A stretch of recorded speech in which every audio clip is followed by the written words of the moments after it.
పరిశుద్ధముగా సేవింప పరిశుద్ధుడైన తండ్రి, పరిశుద్ధముగా ఉండాలని నిన్ను నన్ను పిలిచారు.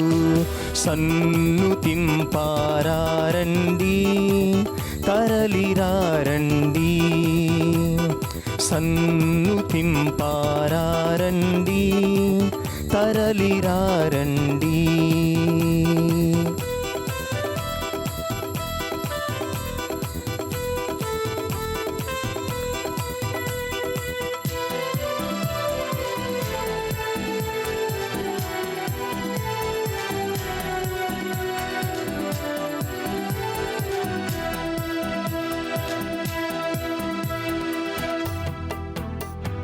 పరిశుద్ధత లేకుండగను ప్రభువును చూడలేరెవరు. పరిశుద్ధత లేకుండగను ప్రభువును చూడలేరెవరు. హృదయ శుద్ధి కలవారే దేవుని చూచెదరు. హృదయ శుద్ధి కలవారే దేవుని చూచెదరు. సన్నుతింపారండి, తరలిరారండి, సన్నుతింపారండి, తరలిరారండి.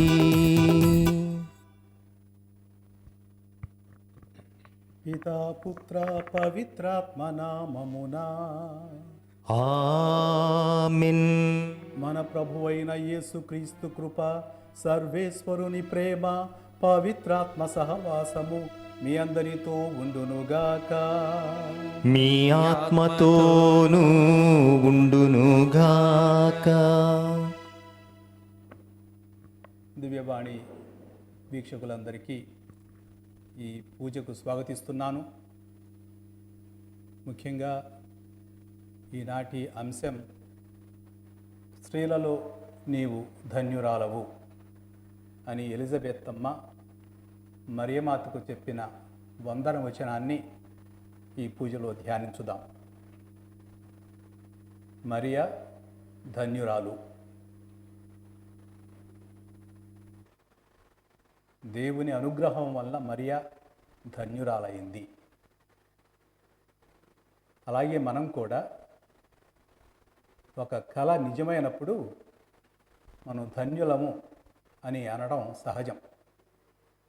అందుకే పౌరాణిక సినిమాల్లో ధన్యోస్మి ధన్యోస్మి అంటారు. అంటే వాళ్ళకి ఒక అనుగ్రహం కలిగినప్పుడు ధన్యోస్మి ధన్యోస్మి అంటారు. మనందరం ధన్యులమే, కానీ ఆ అవగాహన లేదు చాలామందికి. దేవుడు నాకేమిచ్చాడు అని ఒకటి అందరూ కంప్లైంట్ చేస్తూ ఉంటారు. మంచి ఆరోగ్యం ఇచ్చారు, మనకి జీవం ఇచ్చారు, ఒక మనిషిగా పుట్టాం, మనకు తెలివిచ్చారు, మంచి కుటుంబం ఇచ్చారు, ఇంకా చాలా ఇవ్వబోతున్నారు. అందుకని మనందరం ధన్యాత్మలం, అందరం ధన్యులం.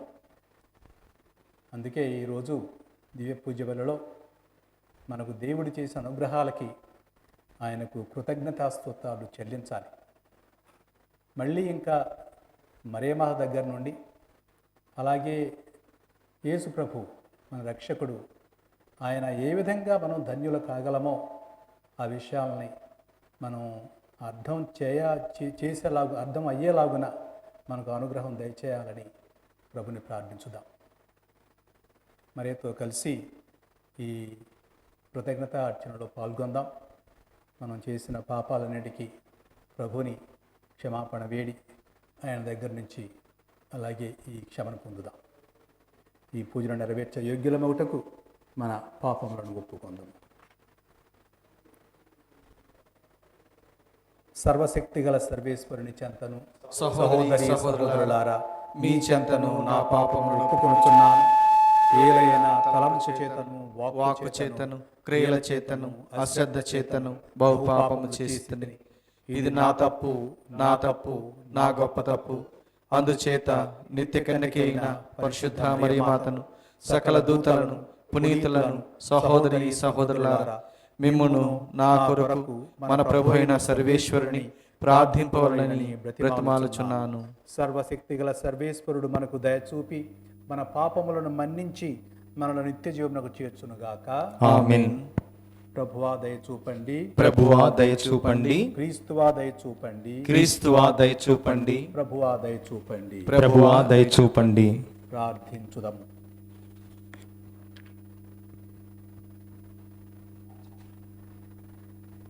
మా ప్రభువుడమైన ఓ సర్వేశ్వర, నీ సేవకులమైన మేము శారీరకముగాను మానసికముగాను సదా ఆరోగ్యమును అనుభవించుచు సంతోషించు భాగ్యమును దయచేయుము. నిత్య కన్య అయిన పరిశుద్ధ మరియ మాత విజ్ఞాపన ప్రార్థన సహాయమున ఈ లోకపు దుఃఖ దురితముల నుండి విముక్తిని పొంది పరలోకపు నిత్యానందము తనివి తీరా అనుభవింతుముగాక. నీతోనూ పవిత్రాత్మతోనూ కలిసి యుగయుగములు జీవించుచు పాలించు మా ప్రభువును నీ కుమారుడునైన యేసుక్రీస్తు ద్వారా ఈ మనవి చేయుచున్నాము. ఆమేన్.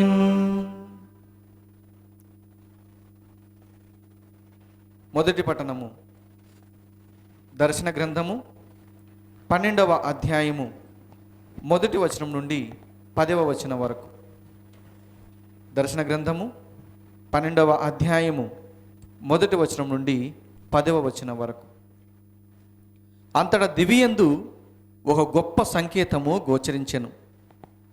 ఒక స్త్రీ దర్శనమిచ్చెను. సూర్యుడే ఆమె వస్త్రములు, చంద్రుడు ఆమె పాదముల క్రింద ఉండెను. ఆమె శిరస్సుపై 12 నక్షత్రములు గల కిరీటము ఉండెను. ఆమె నిండు చోళాలు. ప్రసవ వేదన వలన ఆమె మూలుగుచూ ఉండెను. అప్పుడు దివియందు మరి ఒక సంకేతము గోచరించెను. ఒక ఎర్రని గొప్ప సర్పము గోచరించెను. దానికి 7 తలలు 10 కొమ్ములు ఉండెను. ప్రతి శిరస్సున ఒక కిరీటము ఉండెను. అది తన తోకతో ఆకాశమునందలి తారలలో 3వ భాగమును చుట్ట చుట్టి భూమిపై పడద్రోసెను. ఆ గర్భవతి ఎదుట ఆ సర్పము నిలచెను. ఆ చూలాలు ప్రసవింపగనే శిశువును మృంగ ఆ సర్పము చూచుచుండెను. అంతట సమస్త జాతులను తన ఇనుప దండముతో పరిపాలింపగల కుమారుణ్ణి ఆమె ప్రసవించెను. కానీ ఆ బిడ్డ ఆమె చేతుల నుండి లాగివేయబడి దేవుని వద్దకు, ఆయన సింహాసనం వద్దకు తీసుకుని పోబడెను. ఆమె ఎడారికి పారిపోయెను. దేవుడు ఆమెకు అట ఒక నివాసము ఏర్పరచెను. అట ఆమె 1260 దినముల పాటు పోషింపబడును. అంతట దేవలోకమున యుద్ధము ఆరంభమయ్యను. మిఖాయేలు అతని తోడి దేవదూతలను ఆ సర్పముతో యుద్ధము చేసిరి. ఆ సర్పము దాని దూతలు వారిని ఎదుర్చి పోరాడిరి. కానీ ఆ సర్పము దాని దూతలు ఓడిపోయిరి. కనుక వారు దివి నుండి వెలుపలకు త్రోయబడిరి. ఆ భయంకర సర్పము బయటకు గెంటబడెను. ఆ సర్పము మనకు సుపరిచితమైనదే. పిశాచము, సైతాను అను నామము గల ఆ సర్పమే లోకమునంతటిని మోసగించినది. అతడును అతని దూతలను భువికి నెట్టబడిరి. అంతట దివియందు ఒక గంభీర కంఠస్వరము ఇట్లు పలుకుట వింటిని. ఇప్పుడు దేవుని రక్షణము వచ్చి ఉన్నది. రాజుగా దేవుడు తన శక్తిని ప్రదర్శించెను. ఇప్పుడు ఆయన మెస్సయ్యగా తన అధికారమును నెరపెను. ఎలైనా మన సోదరులపై నేరము మోపువాడు, రేయింబవళ్ళు దేవుని ఎదుట వారిని దూషించిన వాడు దివి నుండి బయటకు గెంటివేయబడినాడు. ఇది ప్రభు వాక్కు. ఈశ్వరునికి వందనములు.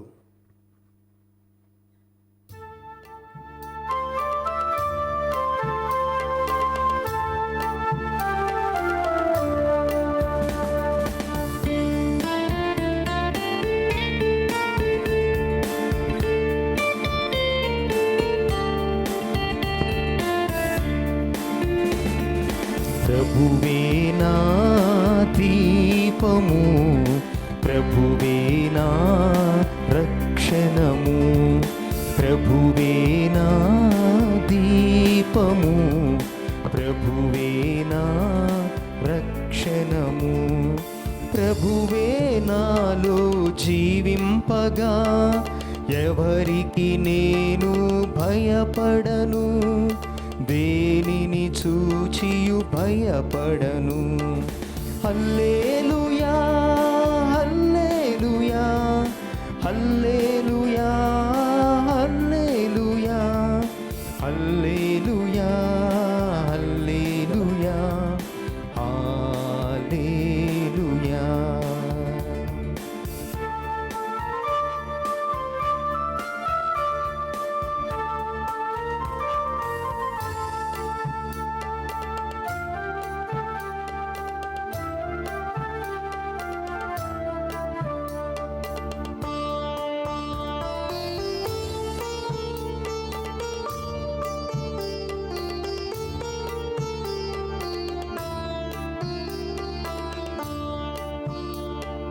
ప్రభువే నాకు ఆశ్రయము, ప్రశాంతంగా ఉండువో మనసా.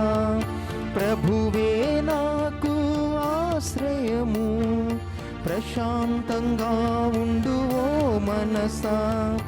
అఖండ దీపం నాకున్నది, కాపాడు హస్తం నాకున్నది. హల్లెలూయా హల్లెలూయా హల్లెలూయా హల్లెలూయా హల్లెలూయా హల్లెలూయా హల్లెలూయా హల్లెలూయా.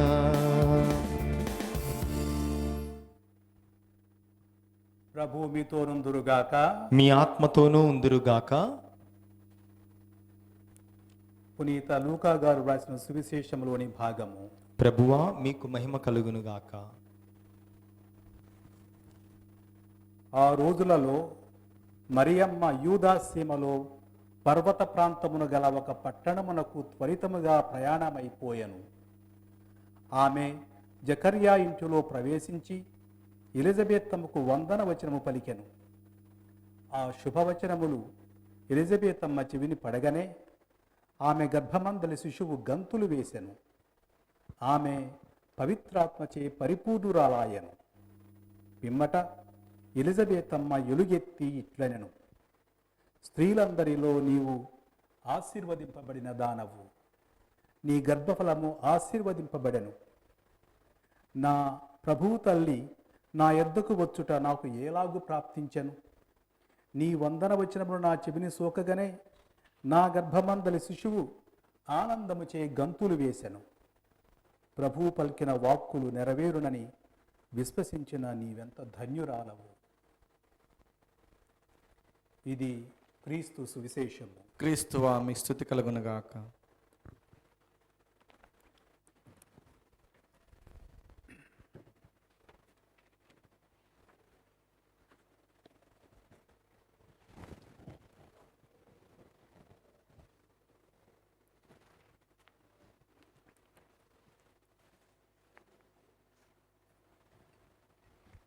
ప్రియమైన సహోదరి సహోదరులారా, గాబ్రియేలు దేవదూత మరియమాతకు సందేశం ఇచ్చి వెళ్ళే చివరి గడియలో కొంత ఊరట కలిగించే వార్త కూడా మరియమాతకు ఇచ్చాడు. ఎందుకంటే గాబ్రియేలు సన్మనస్కుని ఆ మంగళవార్త విని మనకు బాగానే ఉంటుంది, కానీ మరియమాత ఆ సమయంలో తాను ఎలా స్పందించిందో మనకు తెలియదు. కొంచెం భయం కలత కూడా చెంది ఉంటుంది. అందుకే నేను అంటున్నాను, ఆ చివర కొంత ఊరట కలిగించే వార్త కూడా మరియమాతకు ఇచ్చింది. అది 36వ వచనంలో చదువుతాం. నీ చుట్టమగు ఎలిజబెతమ్మను చూడుము, ఆమెకు వయసు మళ్ళినది కదా, గొడ్రాలైన ఆమె గర్భము ధరించి ఇది 6వ మాసము, ఏలయనా దేవునికి అసాధ్యమైనది ఏదియును లేదు అని చెప్పింది. మరియా ఈ సందేశాన్ని మనసుతో ఆలకించింది, విశ్వసించింది.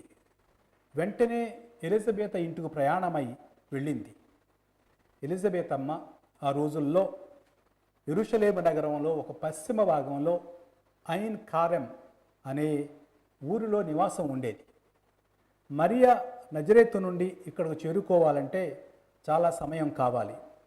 ఎందుకంటే ఈ రెండు ఊర్ల మధ్య ఉన్న దూరం 78 మైళ్ళు, ఈనాడు 125 కిలోమీటర్లు. ఆ రోజుల్లో ప్రయాణం చేసేటప్పుడు ప్రజలు గుంపులు గుంపులుగా వెళుతూ ఉండేవాళ్ళు. ముఖ్యంగా ఆ ప్రక్కకు వెళ్ళాలంటే యెరూషలేముకు వెళ్ళే యాత్రికులతో బహుశా మరియ వెళ్ళి ఉంటుందని మన పండితుల ఉద్దేశం. ఈ ప్రయాణంలో చాలా కొన్ని స్థలాలు మరి దర్శించే ఉంటుంది. అది ముఖ్యంగా ఇశ్రాయేలీ ప్రజలకు వాళ్ళ విశ్వాసానికి మూలం. మొదటిది తాబోరు పర్వతం. ఇక్కడ దెబోరా ప్రవక్తి ఏ విధంగా బారాకును ప్రోత్సహించి సిరియా సైన్యాధిపతి అయిన సిస్రాను యాయేలుతో అంతమొందించిన ఘటన ఆ లోయల్లోనే జరిగింది. రెండవది దోతాను అనే స్థలం. ఆ దోతాను అనే స్థలం యెరూషలేము వెళ్ళే యాత్రికులు దోతాను చేరినప్పుడు యోసేపును గుర్తుంచుకొని ఉండే ఉంటారు. ఎందుకంటే యోసేపు అన్నలు అతన్ని గోతిలో పడవేసిన ఉదంతం మనందరికీ తెలుసు. అలాగే మిద్యాను వర్తకులు యోసేపును బయటకు లాగి 20 వెండి నాణేలకు అతనిని ఇష్మాలేయులకు అమ్మారు. వారి వంతు ఇష్మాలేయులు అతనిని ఐగుప్తునకు తీసుకొని వెళ్ళిన విషయం కూడా మనందరికీ తెలుసు. అది ఆదికాండం 37వ అధ్యాయంలో దొరుకుతుంది మనకి. మూడవ స్థలం కార్మేలు కొండ. కార్మేలు కొండ అందరికీ తెలుసు. అక్కడ కార్మేలు కొండ ప్రాంతంలో యాత్రికులు నిజంగా వెళ్ళే ఉంటారు అక్కడికి. అక్కడ ఎలియా ప్రవక్త బాలు ప్రవక్తలను తుదముట్టించి యావే దేవునితో ఇశ్రాయేలీయుల విశ్వాసాన్ని స్థిరపరచి వాళ్ళ విశ్వాసాన్ని బలోపేతం చేసిన వాస్తవాన్ని ఆ యాత్రికులు గమనించే ఉంటారు. అది రాజుల మొదటి గ్రంథం 18వ అధ్యాయం. నాలుగవది బెతెల్ స్థలం. బెతెల్ ఆ ప్రాంతం ఆ ప్రయాణికులు వాళ్ళు తాకే ఉంటారు. ఎందుకంటే అక్కడ యాకోబుకు బెతెల్కు ఒక మంచి సంబంధం ఉంది. యాకోబు అక్కడ నిద్రపోయినప్పుడు అక్కడ నిద్రలో కలగంటాడు. ఆ కలలో ఒక నిచ్చెన చూస్తాడు. దేవదూతలు దిగుతూ ఎక్కుతూ ఉన్నారు అక్కడ. అది చూసిన తర్వాత పొద్దున్నే లేచి అక్కడ ఒక రాయి, ఒక చిన్న పీఠం నిర్మించి అక్కడ దేవునితో ప్రార్థించాడు. దేవునికి ప్రార్థించాడు, నువ్వు ఇక్కడ ఉన్నావని నాకు తెలియదు, నేను అనుకోకుండా నిద్రపోయాను, నువ్వు ఇక్కడ ఉన్నావని ఇప్పుడే తెలిసింది నాకు. అందుకని చాలా ఆశ్చర్యం పోయి దేవుడు నాతో ఎప్పుడూ ఉంటాడు అటువంటి భక్తితో ముందుకు వెళ్ళాడు. అందుకే అది పవిత్రమైన స్థలం ఇశ్రాయేలు ప్రజలకు. ఆదికాండం 28వ అధ్యాయం. అన్నిటికంటే ముఖ్యమైనది యెరూషలేము నగరం. మరియమాత అక్కడ స్త్రీలకు ప్రత్యేకంగా ఏర్పాటు చేయబడిన ఆవరణలో ఉండి యావే ప్రభునికి కృతజ్ఞతాస్తుతులు చెల్లించి బహుశా జకర్యాస్ను కూడా కలుసుకొని తన మనసులోని రహస్యాన్ని అతనికి వెల్లడించి అతని ఆశీర్వాదాలు పొంది అతడు చూపించిన దారిలోనే ఆ జకర్యాస్ ఇంటికి వెళ్ళి ఎలిజబెత్ తన్ను కలుసుకొని ఉంటుందని మన పండితులు అభిప్రాయపడుతున్నారు. అక్కడ అలా చేరి తాను ఐన్ కరేం అనే ఊరు చేరింది మరియమాత. ఈ సందర్శన యొక్క ఉద్దేశం ఏమిటి? మరియమాత ఎందుకు వెళ్ళింది? ముఖ్యోద్దేశం ఏంటి? మరియా ఎలిజబెత్ను సందర్శించడంలో ముఖ్యోద్దేశం దైవానుభూతి. తనకు దిఢీలున అంటే హఠాత్తుగా సంభవించిన దైవ దర్శనాన్ని గురించి ఆమెతో వివరించడానికి వెళ్ళింది. ఎలిజబెత్కు వివరించడానికి వెళ్ళింది. అందులోనూ ఎలిజబెత్ను గురించి చెప్పిన శుభవార్తకు తను వింది కాబట్టి ఎలిజబెత్ను అభినందించడానికి వెళ్ళింది. అందుకని మరియ వెళ్ళింది. మనకు లక్ష్యం ఉన్నప్పుడు మనం వెంటనే స్పందిస్తాం. పలానా కార్యం చేయాలనుకుంటే వెంటనే స్పందిస్తాం. అలాగే మరియ సువార్తకారుడు లూకా చెప్పినట్లు యూదా సీమలో పర్వత ప్రాంతమును గల ఒక పట్టణంనకు త్వరితముగా ప్రయాణం వెళ్ళిందని 1వ అధ్యాయం 34వ వచనంలో మనం చదివాం. ఇప్పుడు మరియా తాను ఒక్కతే కాదు, తాను గర్భము దాల్చి ఉంది, తాను క్రీస్తు ధారిణి అయ్యింది. క్రిస్టోఫర్ అంటే క్రీస్తు ధారి, అలాగే మరియా క్రీస్తు ధారిణి. తాను అందుకే క్రీస్తును ఎలిజబెత్కు మాత్రమే కాదు, క్రీస్తును ఆ కుటుంబాన్నంతటికీ సమర్పించడానికి, క్రీస్తు గురించి తెలియజేయడానికి మరియ వెళ్ళింది. ముందు రోజుల్లో తాను ఏం చేస్తుంది? ఇంకా తన కుమారుడు పెరిగి ప్రయోజకుడై ఉన్నప్పుడు అతన్ని కానాపురి తీసుకువెళ్ళి ఆ కానాపురి వాసులందరికీ కూడా తెలియజేస్తుంది. చివరికి ఏం చేస్తుంది మరియమాత? గొల్గొత్తా కొండ మీద శిలువపై జీవితం త్యాగం చేస్తున్న తన పుత్రుని లోకరక్షణుగా అందరికీ ప్రకటిస్తుంది. అలా మరియమాత మొట్టమొదటి నుంచి యేసుని ప్రకటించడమే తన పని. ఈ విధంగా మరియమాత వెళ్ళింది. ఈ ఐన్ కరేన్ అంటే ఎలిజబెత్ ఊరు రావడానికి రెండవ కారణం ఏంటంటే, అవసరంలో ఉన్న తన బంధువు ఎలిజబెత్కు సహాయం చేయడానికి వెళ్ళింది. కారణం ఏంటంటే ఆమె వయసులో పైబడింది, కానీ ఇప్పుడు దైవానుగ్రహం వలన గర్భవతి కాబట్టి తన ఇష్టపూర్తిగా సహాయం చేయడానికి పూనుకుంది మరియమాత. తన విశ్వాసాన్ని తన చేతల్లో చూపించింది. దీనికి మరియ మనందరికీ మాతృక. మన విశ్వాసం కూడా మరియమాత విశ్వాసాన్ని పోలి చురుగ్గా ఉండాలి. అది విశ్వాసం చురుగ్గా లేకపోతే అది విశ్వాసం కాదు. విశ్వాసం మండుతూ ఉండాలి, మంటలాగా ఉండాలి, అది రగులుతూ ఉండాలి, అందుకే చురుగ్గా ఉండాలి. అటువంటి విశ్వాసానికి శక్తి ఉంటుంది, శక్తివంతంగా ఉంటుంది. ప్రార్థన విశ్వాసాన్ని పుట్టిస్తుంది. విశ్వాసం ప్రేమను సృష్టిస్తుంది. ప్రేమ పుష్పముల సేవా రూపంలో వికసిస్తుంది. ఈ సేవ మనకు స్వర్గభౌమతినిస్తుంది. పునీత 2వ జాన్ పాప్ గారు చెప్పినట్లు కార్యరూపం దాల్చే విశ్వాసం మరియ విశ్వాసం. కార్యరూపం దాల్చే విశ్వాసం మరియ విశ్వాసం. ఆమెకు ప్రభుని విశ్వసించడం అంటే అతని చిత్తాన్ని నెరవేర్చడం. దేవుని వాక్యం వినగానే అది విని అనుగుణంగా వ్యవహరించింది మరియమాత. మరియ ఎలిజబెత్ను సందర్శించి ఆమెతో గడిపిన కాలంలో తాను దేవుని దాసిరాలను అని నిరూపించుకుంది. అక్కడ ఉంది, సేవ చేసింది కాబట్టి దేవుని దాసిరాలుగా తాను సేవ చేసింది. ఈ ప్రయాణానికి 3వ కారణం, మరియ తన బంధువైన ఎలిజబెత్ నుండి కొంచెం ఊరట, అలాగే కొన్ని సలహాలు పొందుదామనే భావనతో అలా త్వరితగతిని వెళ్ళింది. ఎలిజబెత్ తమకు జీవితానుభవం ఉంది, కానీ మరియకు జీవితానుభవం లేదు. ఎందుకంటే తాను ఇంకా 20 ఏళ్ళుగా నిండలేదు మరి. అందుకని తనకు కొంచెం భయం వేసింది, కానీ వెంటనే నమ్మింది కాబట్టి వెళ్ళింది. ఎలిజబెత్ జీవితానుభవం ఉంది, యావే దేవుని ప్రేమకు కరుణకు నోచుకుంది. కానీ మరియ కొంచెం మానసిక క్షోభకు గురైంది. తనలో జరుగుతున్న మార్పు, తన ముందున్న దైవ సంకల్పం తన యవ్వన జీవితంలో బాకుల్లా తన జీవితాన్ని కొంచెం, తన హృదయాన్ని కొంచెం చీల్చివేస్తున్నాయి.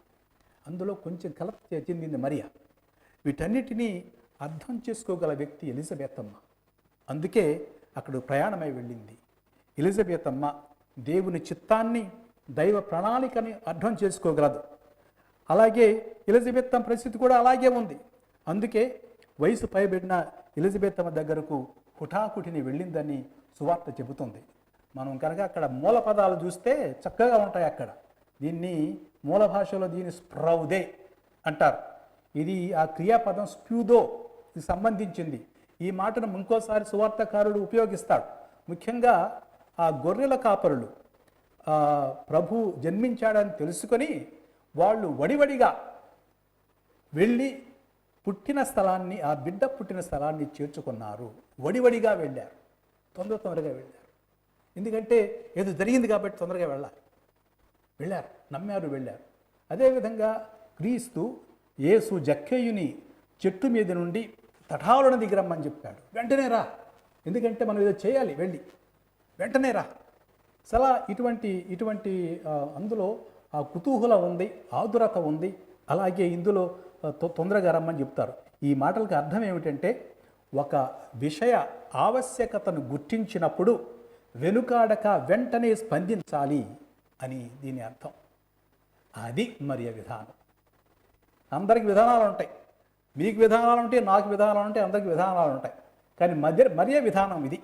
ఏముంది, తను ఒక విషయం మంచిది, చాలా గొప్పది, చాలా ఇది ఆవశ్యకం అని తను గుర్తించినప్పుడు వెంటనే స్పందించింది. ఆ స్పందన మనందరికి కావాలి, మరియ స్పందన. ఒక మంచి కార్యం చేయాలంటే ముఖ్యంగా ఒక ఉపకారం చేసేటప్పుడు యేసు చెప్పిన రీతిలో చేయాలి. అది మరియ చేసింది. యేసేమని చెప్పారు? మత్తయి సువార్త 6వ అధ్యాయం 3వ వచనంలో, మన కుడి చేయి చేసేది మన ఎడమ చేయికి తెలియకుండా ఉండే పక్కీరో చేయాలని చెప్పాడు ఆయన. మరియ మెస్సియాకి తల్లి కాబోతుంది కాబట్టి ఆయన్ని బోధనల్ని ముందుగానే మరియ పాటించింది. ఎలిజబెత్ అమ్మ మరియ వందన వచనం వినగానే తన గర్భంలో ఉన్న శిశువు గంతులు వేశాడు అని చదివాం. మూల భాషలో దీన్ని ఏమంటారంటే అగలియాసిస్ అంటారు, గ్రీకు భాషలో.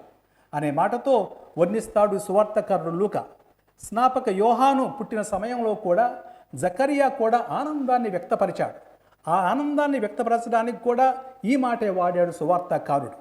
అలాగే మరియ స్తోత్ర గీతంలో ఏమంటే అక్కడ జకరియా అమితానందం పొందాడు, చాలా ఆనందించాడు, అమితానందం అంటారు దాన్ని. అలాగే మరియ స్తోత్ర గీతంలో మొదటి పంక్తిలో మళ్ళీ ఈ పదాన్ని ఉపయోగిస్తాడు సువార్తకారుడు. ఏమంటాడు? నా రక్షకుడుగు దేవుని యందు నా ఆత్మ ఆనందించుచున్నది. ఆనందం అనేది ఒక ప్రత్యేకమైన విషయం లూకా సువార్తలో. ఎలిజబెత్ అమ్మ గర్భంలో ఉన్న శిశువు స్పందించిన తీరు బట్టి మరియా ఏం తెలుసుకుంది? ఏం జరిగిందంటే మెస్సయా సన్నిధిలో స్వతహాగా వచ్చే స్పందన ఏంటి అంటే, క్రీస్తు సన్నిధిలో మనందరికీ స్వతహాగా వచ్చే స్పందన ఏంటి? ఏం చేస్తాం, ఏం ఫీల్ అవుతాం మన హృదయంలో? అది ఆనందం. అది మెస్సయా వచ్చినప్పుడు మనం పొందే అనుభూతి ఏంటంటే ఆనందం. దేవుడి దగ్గరకు వచ్చినప్పుడు మనం పొందే అసలు అనుభూతి ఏంటంటే ఆ ఆనందం. నిరంతర ఆనందం అనేది ఆత్మ స్వభావం. మనలో ఉన్న ఆత్మ దాని యొక్క స్వభావమే ఆనందం. సత్ అనగా శాశ్వతత్వం, చిత్ అనగా చైతన్యం. ఈ రెండిటి చేరికయే ఆనందం. భగవంతుని సన్నిధిలోనే ఈ పరమానందం మనకు లభ్యమవుతుంది. అలాగే ఎవరికైతే దివ్య వాంఛ ఉంటుందో, దివ్య వాంఛ గల వ్యక్తి ఆనందరూపుడవుతాడు. దేవదూత మరియకు ప్రత్యక్షమైనప్పుడు ఆయన చెప్పాడు, ఏమని చెప్పాడు? తనకు పుట్టబోయే బిడ్డ దేవుని కుమారుడు అని చెప్పాడు. తనకి ఈ గర్భం ముందు అవతరించే దేవుడు, ఆయన దేవుని కుమారుడు అని పిలువబడతాడని చెప్పాడు. అని తన గర్భంలో ఉన్న బిడ్డ మెస్సియా ఈ నేల మీదకి వచ్చినప్పుడు ఏమి జరుగుతుందో ఇంకా పూర్వం ప్రవక్తలు చెప్పారు. ముఖ్యంగా యెషయా ప్రవక్త, ఎండిన ఎడారి సంతసించునుగాక అంటే ఆనందం అవుతుందన్నమాట. మరుభూమి ప్రమోదము చెంది పుష్పించునుగాక, అది జాజి పూలు పూయునుగాక, సంతసముతో పాటలు పాడునుగాక అని యెషయా ప్రవక్త చెప్పాడు. 35వ అధ్యాయం 1-2 వచనాలు. అలాగే మెస్సియాచే రక్షింపబడిన వారు ఆనందింతురు అని మళ్ళీ చెబుతాడు ఆయన. ఆయన రక్షించిన వారు ఇంటికి తిరిగి వత్తురు, ఉల్లాసముతో పాటలు పాడుచు మహానందముతో సియోనును చేరుకుందురు, వారు సంతోషముతోనూ ప్రమోదముతోనూ వత్తురు, వారి దుఃఖ విషాదముల తొలగిపోవును అని యెషయా ప్రవక్త 35వ అధ్యాయం 10వ వచనం. మొన్న ఈ మధ్యన ఎవరో ఒక ఆయన ఈ కరోనా బాధతో చాలా బాధపడ్డాడు. ఇంటికి వచ్చిన తర్వాత ఆయన చెప్పింది ఈ అధ్యాయంలోని మొదటి మాట ఇక్కడ, ఆయనచే రక్షించిన వారు ఇంటికి తిరిగి వత్తురు. చూడండి, ఈ రోజుల్లో చాలామంది కరోనా బాధపడి చాలా భయకంపితులైపోతారు. ఇంటికి వెళతానో లేదో, నా వాళ్ళను చూస్తానో లేదో అని భయం ఉంటుంది మనకి. ఆ భయం మామూలుగా వస్తుంది, న్యాచురల్గా వస్తుంది అందరికీ. కానీ మన విశ్వాసంతో ఆ భయాన్ని జయించవచ్చు. అందుకే ఆయన రక్షించిన వారు ఇంటికి తిరిగి వత్తురు. ఖచ్చితంగా ఇంటికి తిరిగి వెళతాం మనం, ఎందుకంటే ప్రభువే మన రక్షకుడు. అటువంటి విశ్వాసం, భక్తి మనందరిలో ఉండాలి. ప్రేమైన సహోదరులారా, బాప్తిస్మ యోహాను సన్నిధిలో ఆనందించి గంతులు వేశాడని ఈ అగలియాసిస్ అనే నామవాచకం తెలుపుతుంది. అలా విధంగా అసలు విషయం ఏమిటంటే, మరియా ఎలిజబెతను సందర్శించడానికి వచ్చినప్పుడు తన గర్భంలో ఉన్న యేసు శిశువును మొదట పలకరించిన వాడు బాప్తిస్మ యోహాను గారు. మనం ఆయన గంతులు వేశాడంటున్నాం అంటే అర్థం ఏంటి? ఆయన యేసును పలకరిస్తున్నాడు. గంతులు వేశాడంటే ఒక్కసారిగా చూడండి, చిన్నపిల్లలు ఇతరులను చూడగానే వెంటనే గంతులు వేస్తూ ఉంటారు, దగ్గరికి వెళ్ళాలని చూస్తారు చాలామంది. అట్లాగే ఈయన గంతులు వేశాడంటే ఆ మెస్సియా శిశువుని పలకరించాడు. ఈ వాస్తవాన్ని మాటలతో కాకుండా చేతలతో వ్యక్తం చేశాడు, ఆనందంతో గంతులు వేశాడు. అప్పుడేమైంది? ఆ ఘడియలోనే ఎలిజబెత్ అమ్మ పవిత్రాత్మచే పరిపూర్ణురాలైంది. ఆ ఆత్మానుభావంతో మరియకు జరిగిన అద్భుత దైవ సంకల్పాన్ని ఆమె గుర్తించింది. అప్పుడు గుర్తించింది ఈమెకి జరిగింది, దేవుని ద్వారా ఈమెకు జరుగుతుందని తాను గుర్తించింది. పవిత్రాత్మ ప్రభావం వలన మరియ గర్భం దాల్చింది. కానీ ఎలిజబెత్ ఆ పవిత్రాత్మ సహాయంతోనే మరియకు జరిగిన అనుగ్రహాన్ని తాను గుర్తించింది. మరియా మెస్సియాను గర్భం దాల్చింది. ఆ నేపథ్యంలో ఆత్మపూరితురాలై ఎలిజబెతమ్మ మరియను ముచ్చటగా 3 సార్లు ధన్యురాలు అని పిలిచింది. స్త్రీలందరిలో నీవు ఆశీర్వదింపబడిన దానవు, నీ గర్భఫలము ఆశీర్వదింపబడెను. 42వ వచనం.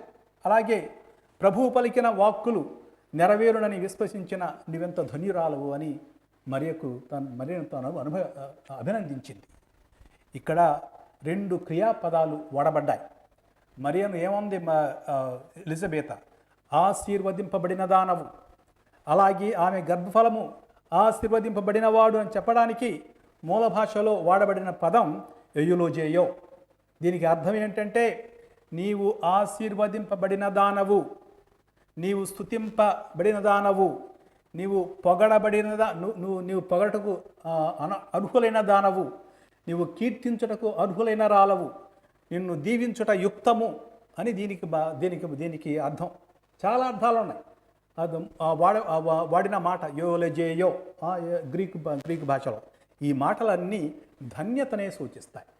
మరియ ధన్యురాలు, ఆశీర్వదింపబడింది కాబట్టి తాను ధన్యురాలు. అందుకే ఈ సందర్భంలో ఎలిజబెతమ్మ మరియను యేసును ఆశీర్వదింపబడినవారు, దీవింపబడినవారు అని పిలుస్తుంది.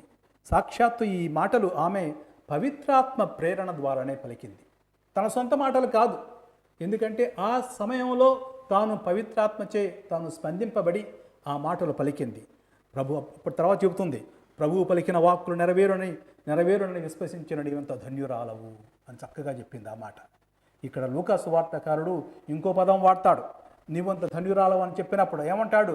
మకారియోస్, ధన్యులు. ఈ పదాన్ని లూకా సువార్తలో యేసు చాలా వాడతాడు. యేసు ప్రభు ముఖ్యంగా అష్టభాగ్యాలన్నీ ఈ ధన్యతతోనే ప్రారంభమవుతాయి, మకారియోస్తో ప్రారంభమవుతుంది. ముఖ్యంగా మత్తయి సువార్తలో 5వ అధ్యాయం 3 నుంచి 11 వచనాలు, అలాగే లూకా సువార్తలో 6వ అధ్యాయం 20 నుంచి 22 వచనాలు. ఇది ఒక మనోస్థితి, ధన్యమైనది, దీవెనకరమైనదని యేసు చెబుతాడు. అలాగే మత్తయి సువార్తలో 16వ అధ్యాయం 17వ వచనంలో సిమోను పేతురుని నీవు ధన్యుడు అని పిలుస్తాడు యేసు ఏమిటంటే అప్పుడు తన అస్తిత్వాన్ని, అంటే నేను ఎవరిని అని మీరు అనుకుంటున్నారు, ప్రజలు అనుకుంటున్నా అంటాడు.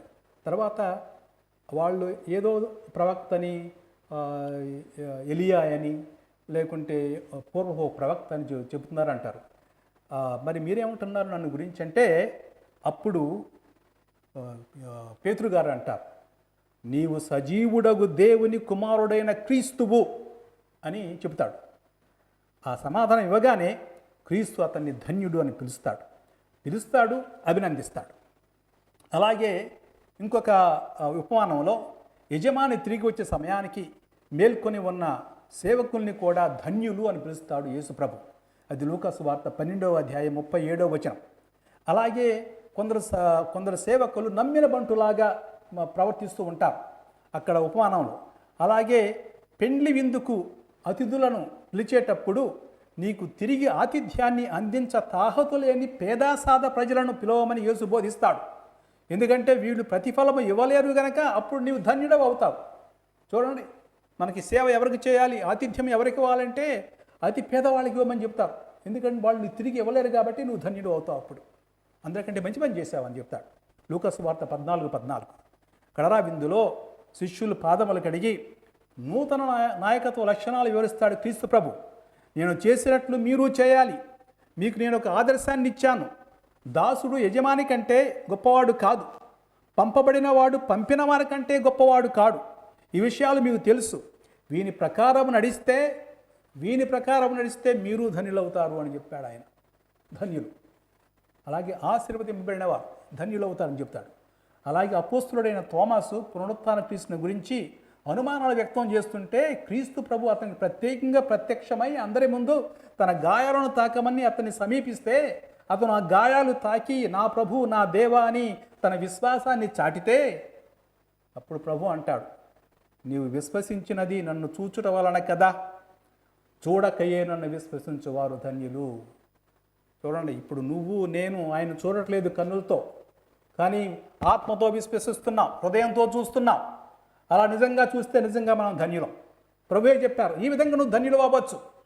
చూడకే విశ్వసించువాడు ధన్యులు అని చెబుతున్నాడు ఆయన. ఎన్నుకొనబడిన మరియ ధన్యురాలు. యేసుకు జన్మనివ్వడానికి స్త్రీలందరిలో నుండి ఆమె ఎన్నుకొనబడింది. అందుకే ఆమె ధన్యురాలు. తన బిడ్డ కూడా ధన్యుడు. దైవవర పరిపూర్ణురాల శుభం అని గాబ్రియల్ దూత పలికిన మాటలు ఎలిజబెత్ మాటల్లో ప్రతిధ్వనించాయి. దేవుని పూర్ణ హృదయంతో నమ్మింది కాబట్టి మరియ ధన్యురాలైంది. దేవుని ప్రణాళికకు మరియ సమ్మతము కీలకమైనది. మరియ సరేనని ఒప్పుకుంది, సమ్మతించింది, ఆమె ధన్యురాలయ్యింది.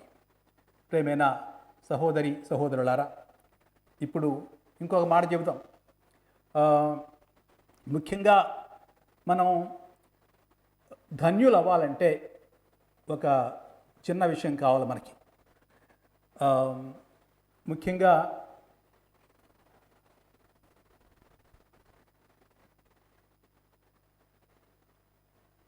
చివరి మాటలు, మన ఎలిజబెత్ చెప్పిన చివరి మాటలు, ప్రభువు పలికిన మాటలు నెరవేరునని విశ్వసించినటువంటి ధన్యురాలు అని చెప్పింది ఆవిడ.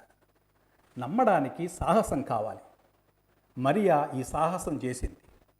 దేవదూత చెప్పిన మాటలన్నీ విని కొంచెం తటపడాయించినా వాటిని అర్థం చేసుకొని, ఇదిగో నేను ప్రభుని దాసురాలను, నీ మాట చొప్పున జరుగునుగాక అని ఉత్తర్వు ఇచ్చింది. కాబట్టి ప్రభుని మాటలు నమ్మడానికి మరియకు సాహసం కావలసి వచ్చింది అని తాను సాహసం చేసింది. ఈ సాహసాన్ని చేసే ముందు ప్రతి వ్యక్తి ప్రయాసకు గురవుతాడు, పెనుగులాడతాడు. ఈ అంతర్గత పోరాటం ఉందే, ఈ అంతర్గత పోరాటం దేవుడు మనమెవరమో తెలియజేసినప్పుడు ఒక్కొక్కసారి మనకు నమ్మడం శక్యం కాదు. అందుకే ఈ పెనుగులాట మనలో ప్రారంభమవుతుంది. తాను అనుగ్రహ పరిపూర్ణురాల, ప్రభువు నీతో ఉన్నాడు అని దేవదూత చెప్పినప్పుడు మరియ తనకు జరగబోయే విషయాలను విశదీకరించినప్పుడు మరియ మొదట ఆలకించింది కానీ నమ్మడానికి కొంచెం కష్టమైంది ఆవిడికి. అయినా సరే నేను ప్రభు దాసురాలని చెప్పింది. ఇది మనలో కూడా జరుగుతూ ఉంటుంది. ఒక్కోసారి ప్రభువు చెప్పిన మాటలు నమ్మటం, పూర్తిగా విశ్వసించడం మనకు కష్టమవుతుంది. మనలో ఒక అంతర్గత పోరాటం ఉంటుంది.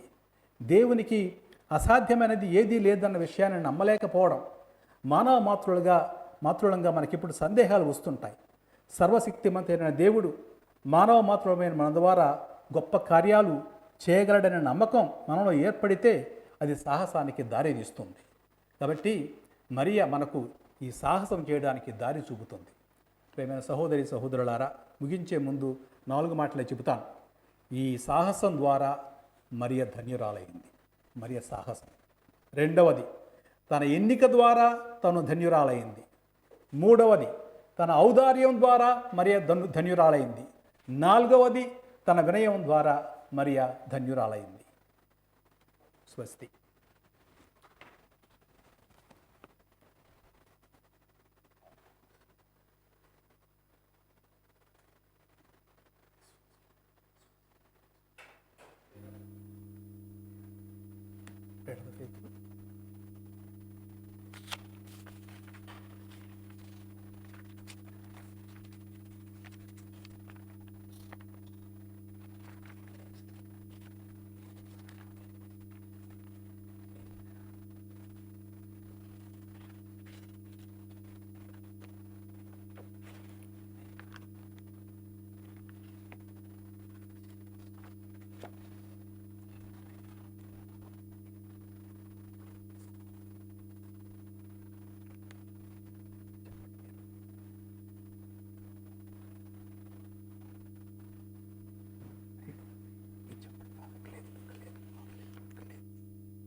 ప్రియ సహోదరి సహోదరులారా, ఈ పవిత్ర దివ్య బలిపీఠ సమీపమున మన యొక్క అవసరములను విన్నపములను దేవాతి దేవునికి అర్పించుదాము. ఓ ప్రభువా, సత్య కథోలిక తిరుసభను, పరిశుద్ధ పోపు గారిని, పీఠాధిపతులను, గురువులను, మఠకన్యలను, ఉపదేశులను ఆశీర్వదించండి. మరియ తల్లి యొక్క జన్మదినోత్సవాన్ని ఘనముగా కొనియాడుటకు మేము సిద్ధపడుతూ ఏర్పాటు చేసుకున్న ఈ నవదిన ప్రార్థనలను ఆశీర్వదించండి. ఈ పూజా బలి ద్వారా, దైవవాక్కు ద్వారా ఆ తల్లి యొక్క విశిష్టతను, ధన్యతను మేమందరం గుర్తించి సమస్త విశ్వానికి ఆ తల్లిని అమ్మగా ప్రకటించే శక్తిని తిరుసభకి ఇవ్వమని అందరూ ఓ ప్రభువా మా ప్రార్థనను ఆలకించండి, ఓ ప్రభువా మా ప్రార్థనను ఆలకించండి. ఓ ప్రభువా భారతదేశమును, మా 2 తెలుగు రాష్ట్రాలను, అదే విధముగా కరోనాతో బాధపడుతూ పోరాడుతున్నటువంటి ప్రతి బిడ్డను కూడా ఆశీర్వదించండి.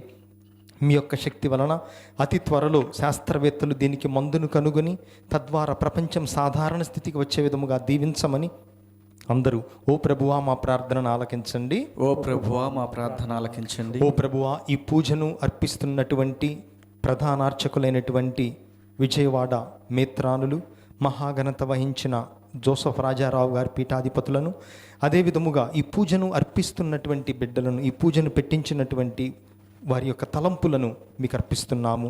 మీ చిత్త ప్రకారము వారి కుటుంబాలలో శాంతి సమాధానములను, ఐకమత్యమును, దైవ ప్రేమను, సోదర ప్రేమను పుష్కలముగా ప్రసాదించమని అందరూ ఓ ప్రభువా మా ప్రార్థనను ఆలకించండి, ఓ ప్రభువా మా ప్రార్థన ఆలకించండి. ఓ ప్రభువా దివ్యవాణి టీవీ దాతలందరినీ కూడా దీవించండి.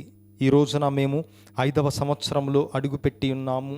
గడిచిన 4 సంవత్సరాలు దివ్యవాణి టీవీని దినదినాభివృద్ధి చెంది బలపరచుటకు అనేక మంది దాతల యొక్క మంచి మనస్సు, ఉదార స్వభావం తోడ్పడింది. అదేవిధముగా మా ధర్మదాతలందరినీ, దీనికోసం ప్రార్థించే వారందరినీ కూడా వారి యొక్క తలంపులను మీ చిత్త ప్రకారం అనుగ్రహించమని అందరూ ఓ ప్రభువా మా ప్రార్థనను ఆలకించండి, ఓ ప్రభువా మా ప్రార్థన ఆలకించండి. కొద్ది క్షణాలు మౌనంగా మన వ్యక్తిగత అవసరాల కోసం వేడుకుందాం.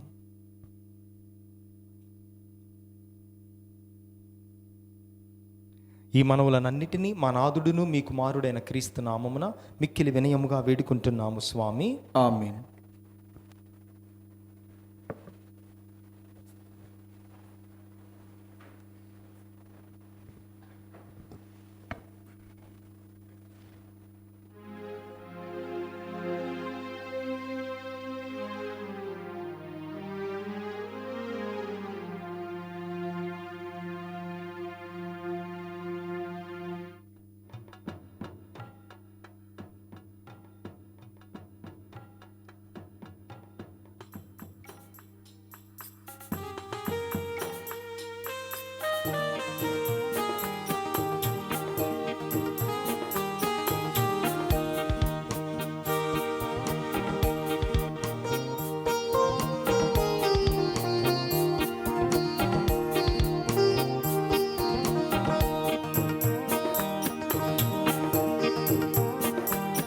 అందుకొను మా దేవనాదు దీన కానుక, అందుకొను మా దేవనాదు దీన కానుక. ఆదరముతో ఆదరించు పేద కానుక, పేద కానుక. అందుకొను మా దేవనాదు దీన కానుక.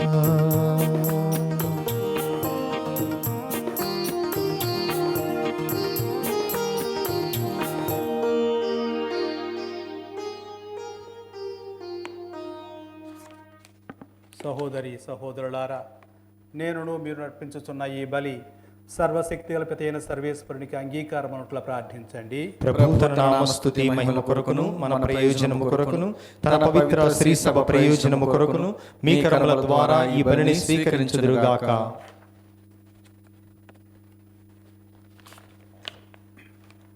ఓ ప్రభువా, ఈ బల్యర్పణములతో పాటు మా విన్నపములను కూడా దయతో స్వీకరింపుము. నీ కుమారుని తల్లి అయిన కన్య మరియమాత విజ్ఞాపన ప్రార్థన ద్వారా మేము అడుగు సహాయం మాకు ఎల్లప్పుడూ లభించునుగాక. మా ప్రార్థనలు వ్యర్థము కాక, మా కోరికలు తీరునుగాక. మా ప్రభు అయిన క్రీస్తు ద్వారా ఈ మనవి చేయుచున్నాము, ఆమేన్.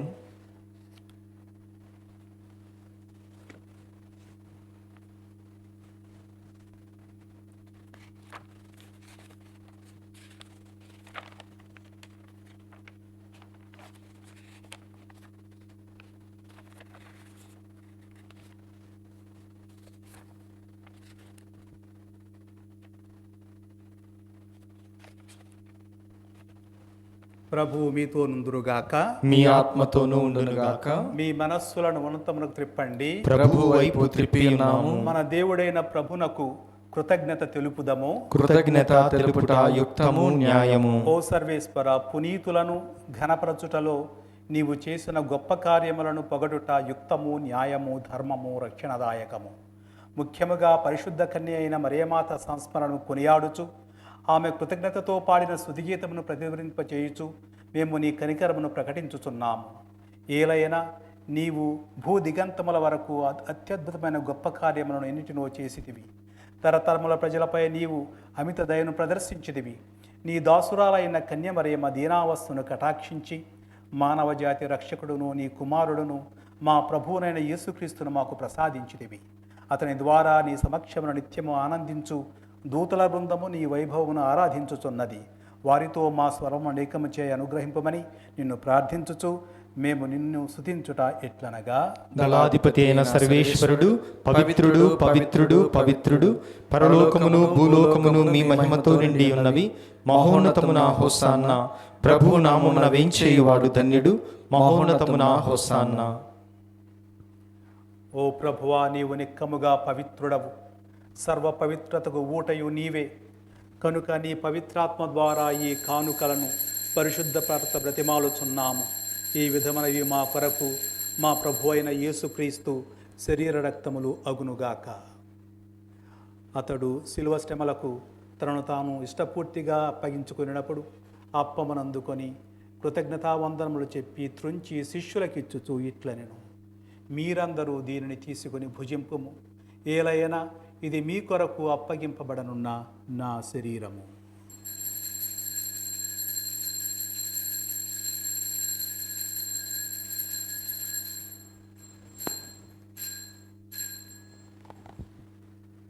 ఆ విధముననే భోజనానంతరము పాత్రమును అందుకొని మరల నీకు కృతజ్ఞతావందనములు చెప్పి శిష్యులకిచ్చుచూ ఇట్లనెను, మీరందరూ దీనిని తీసుకొని దీని నుండి పానము చేయుడు. ఏలైనా ఇది నూతన నిత్య నిబంధన యొక్క నా రక్తపు పాత్రము. ఇది మీ కొరకును అనేకుల కొరకును పాప పరిహారమునకై ధారవోయబడును. దీనిని నా జ్ఞాపకార్థము చేయుడు.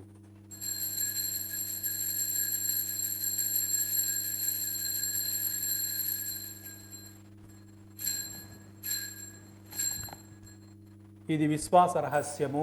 ప్రభువా, మీ మరణమును ప్రకటించదము, మీ ఉత్థానమును చాటెదము. మీరు మరలా వచ్చే వరకు వేచియుందుము. కనుక తండ్రి, క్రీస్తు మరణమును ఉత్థానమును స్మరించుచు జీవమునసుగు ఈ అప్పమును రక్షణ పాత్రమును నీకు సమర్పించుచున్నాము. నీ సముఖమును నిలచి నీకు పరిచర్య చేయుటకు పాత్రులుగా చేసినందుకు నీకు వందనములు తెలుపుచున్నాము. క్రీస్తు శరీర రక్తమునందు పాలివారమగు మమ్ము పవిత్రాత్మ ద్వారా ఐక్యపరచమని బ్రతిమాలుచున్నాము. ఓ ప్రభువా, ప్రపంచమంతటా వ్యాపించి ఉన్న నీ శ్రీ సభను జ్ఞాపకముంచుకొనము. మా ఫ్రాన్సిస్ జగద్గురువును, మా తుమ్మా బాల అగ్రపీఠాధిపతిని, గురువులందరితో పాటు మమ్మను నీ ప్రేమయందు పరిపూర్ణను చేయము. ఉత్థానమగుదమని నమ్మికతో చనిపోయిన మా సహోదరి సహోదరులను, నీ కనికరమందు చనిపోయిన వారందరినీ జ్ఞాపకముంచుకొనము. వారిని దివ్య ప్రకాశంలోనికి చేర్చుకొనము. మా అందరిపై దయచూపి దేవుని కన్యతలైగు మరియమాతతోను, పునీత జోజప్ప గారితోను, పునీత అపోస్తులతోనూ, ఆది నుండి నీకు సేవ చేసిన పుణ్యాత్మలందరితోనూ మాకు నిత్య జీవంలో భాగము దయచేయము. అప్పుడు వారితో కలిసి నీ కుమారుడు యేసుక్రీస్తు ద్వారా నిన్ను స్తుతించి మహిమపరచుదము. క్రీస్తు ద్వారా, క్రీస్తుతో, క్రీస్తునందు సర్వశక్తి గల పితయైన సర్వేశ్వర పవిత్రాత్మతో ఏకమయ్యుండు నీకు యుగ యుగములు గౌరవ మహిమలు కలుగునుగాక. గౌరవ మహిమలు కలుగునుగాక.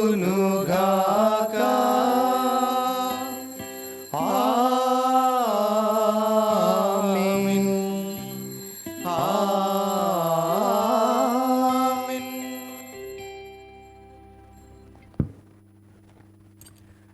మన రక్షకుడిచ్చిన పరమోపదేశం అనుసరించి ప్రార్థింప సాహసింతము. పరలోకమందుండెడి మా యొక్క తండ్రి, మీ నామం పూజింపబడునుగాక, మీ రాజ్యము వచ్చునుగాక, మీ చిత్తము పరలోకమందు నెరవేరునట్లు భూలోకమందును నెరవేరునుగాక. నానాటికి కావలసిన మా అన్నము మాకు నేటికి అనుగ్రహింపుము. మా యొద్ద అప్పుపడిన వారిని మేము మన్నించినట్లు మా అప్పులను నీవు మన్నింపుము. మమ్ము శోధన యందు ప్రవేశింపనివ్వక కీడులో నుండి మమ్ము రక్షింపుము. ప్రభువా, అన్ని కీడుల నుండి మమ్మ రక్షింపుము. మా ఈ రోజులలో మాకు శాంతిని ప్రసాదింపుము. నీ దయానుగ్రహం వలన పాపము నుండి మా విముక్తులను చేసి అన్ని కలతల నుండి సర్వదా కాపాడుము. మేము మోక్షానందమును మా రక్షకుడైన యేసుక్రీస్తు ఆగమమును నిరీక్షించుచుందుము. ఏలైనా నిరంతరము మీదే రాజ్యము, మీదే అధికారము, మీదే మహిమ.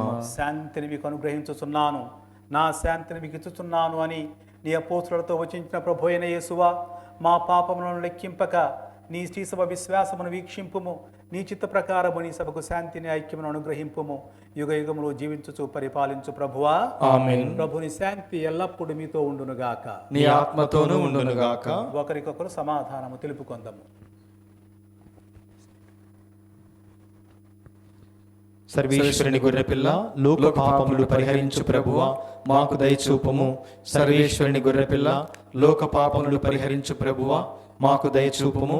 సర్వేశ్వరుని గొర్రెపిల్ల, లోక పాపములను పరిహరించు ప్రభువా, మాకు శాంతిని దయచేయము.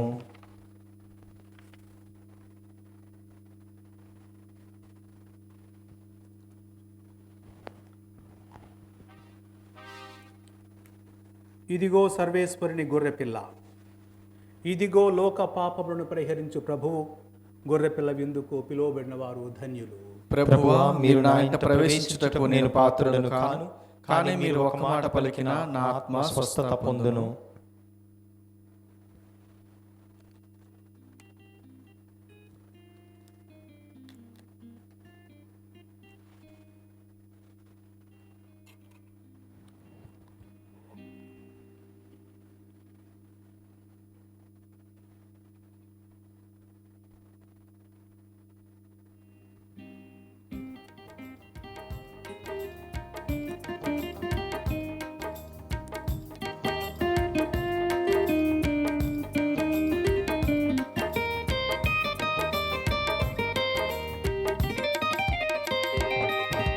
క్రీస్తుని ఆత్మమా, క్రీస్తుని శరీరమా, క్రీస్తుని రక్తమా, నన్ను కడుగుమయా దేవా, నన్ను కడుగుమయా. క్రీస్తుని ఆత్మమా, క్రీస్తుని శరీరమా.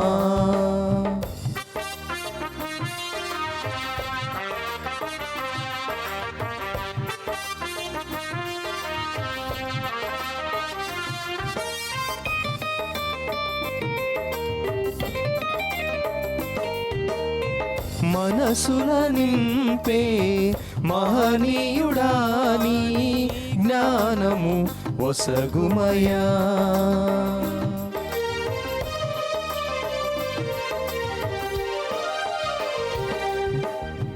మనసుల నింపే మహనీయుడాని జ్ఞానము ఒసగుమయా.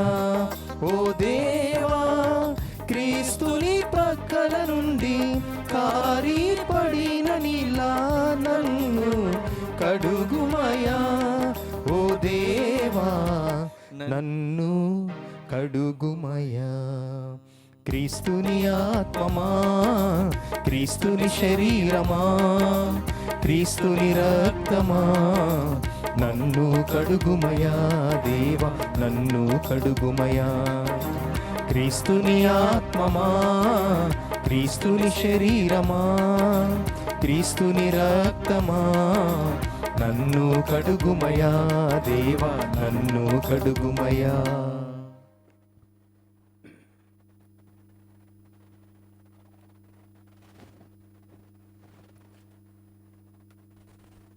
ప్రార్థించుదము.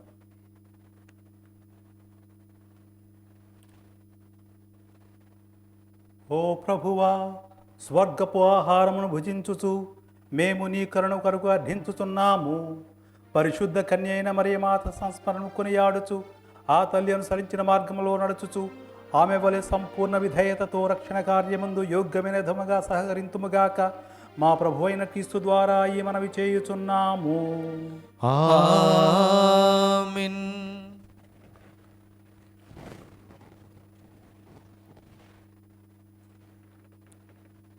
ప్రభువు మీతో నుందురుగాక. నీ ఆత్మతోనూ ఉండునుగాక. సర్వశక్తిగల సర్వేశ్వరుడు పితా, పుత్ర, పవిత్రాత్మ మిమ్ము కాచి కాపాడి దీవించునుగాక.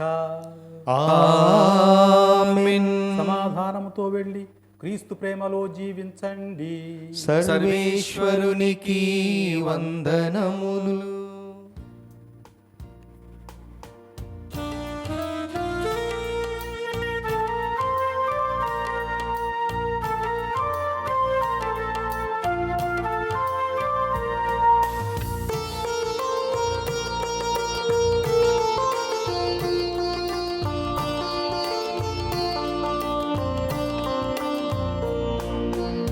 స్త్రీలందరిలో ధన్యత నొందిన, స్త్రీలందరిలో ధన్యత నొందిన, సుగుణాల రాశివి సుందర మాత, సుగుణాల రాశివి సుందర మాత.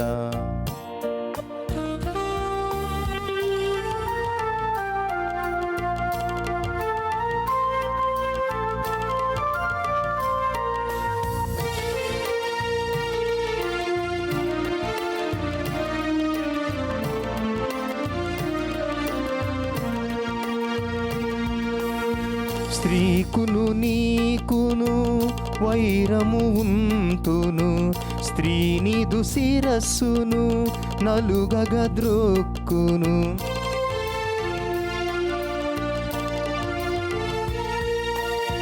స్త్రీకును నీకును వైరము ఉంతును, స్త్రీని దుశిరస్సును నలుగగ ద్రొక్కును అని చెప్పు దేవుని వాక్కుని యందు, అని చెప్పు దేవుని వాక్కుని యందు.